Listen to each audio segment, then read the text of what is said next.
Hello friends, welcome back to my channel. আশা করি তোমরা ভালো আছো, আমিও ভালো আছি। আজকে উল্টো রথ যাচ্ছি, আজকে মাহেশের রথে উল্টো রথ দেখতে। তো চলো, আজকে আমাদের সাথে যাচ্ছি আমি, আমার হাজব্যান্ড এবং সামনে বসে আছে আমার ছেলে। সাথে যাচ্ছে দেখো আমার আর এক ছেলে গোপাল, ওকে নিয়ে যাচ্ছি। ও আমাদের সাথে দেখো সুন্দর সিটে বসে যাচ্ছে। তো চলো দেখা যাক। সোজা রথে যেতে পারিনি, উল্টো রথে জগন্নাথ দর্শন করতে যাচ্ছি। জগন্নাথ দেব না খুব অভিমানী। যদি একবার মনে মনে ভাবো যে জগন্নাথ দেব দর্শন করতে যাব, আর যদি সেখানে তুমি না যাও, তাহলে জগন্নাথ দেব খুব অভিমান হয়। কোথা থেকে যে কি হয়ে যায় সেটা সে যার হয় সে বোঝে। তো সুতরাং কোনো অজুহাত না দেখিয়ে তার নাম নিয়ে সব ঠিক রেখে, তার উপর ভরসা রেখে চলে যাই আজকে জগন্নাথ দেব দর্শনে। এখন আমরা যাচ্ছি দক্ষিণেশ্বর গঙ্গার ওপর দিয়ে পার করে চলে আসলাম। এখন কোন্নগর চলে যাব মাহেশের রথ দেখতে। সামনেই শ্রীরামপুর মাহেশের রথ। এখন অনেক বেলা বেজে গেছে, 4:30 4:45 হয়ে গেছে। চলে এসেছি রথে। দেখুন, আপনারা দেখতে থাকুন, আর বেশি কথা বলবো না। এখন অনেক লোকজন, ভিড় হয়ে গেছে, রথ টান হয়ে গেছে অনেক তাড়াতাড়ি। সোজা রথ খুব অনেকটা দেরি হয়, কিন্তু উল্টো রথ খুব তাড়াতাড়ি টান হয়ে যায়। তো অনেক ভিড়ের মধ্যে, লোক সমাগমের মধ্যে দিয়ে জগন্নাথ দেবের দর্শন করতে চলে এসেছি। সামনে দেখা যাচ্ছে রথ, দূর থেকে দেখা যাচ্ছে রথ এদিকেই আসছে।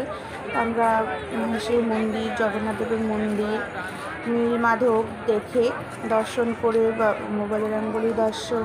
বজরঙ্গলিকে দর্শন করে এসে নমস্কার করে মন্দিরে আমরা এসেছি রথে। এই যে চলে এসেছি রথের দড়ি ধরতে, যেটা মাসি বাড়ি থেকে জগন্নাথ দেখতে নিজের শ্রীমন্দিরে নিয়ে আসার জন্য অনেক ভক্তরা এখানে রয়েছে। দেখতে থাকুন, সাথে থাকুন শেষ পর্যন্ত। ভিডিওতে কিছু ভালো লাগলে লাইক, কমেন্ট, শেয়ার অবশ্যই করবেন। আমার সাথে এসছে আমার হাজব্যান্ড, ছেলে আর গপু, আমরা 4 জন একসাথে।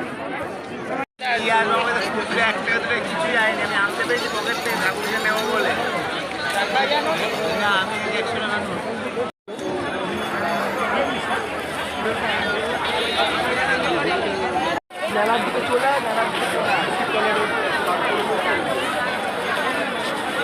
ওই সামনেটা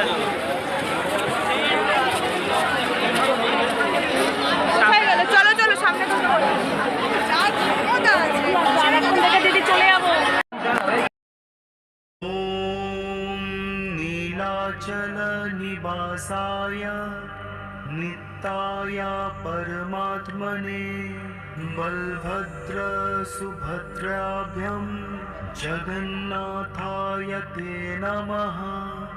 जगदानन्दकन्दाय प्रणतार्थहराय च नीलाचल निवासाय जगन्नाथाय ते नमः।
লোকজন দাঁড়িয়ে আছে সামনে একটা হলুদ রঙের গাড় ও একদম পড়ে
চাকার তলায় ইয়ে দিয়ে চাকা ঠিক করে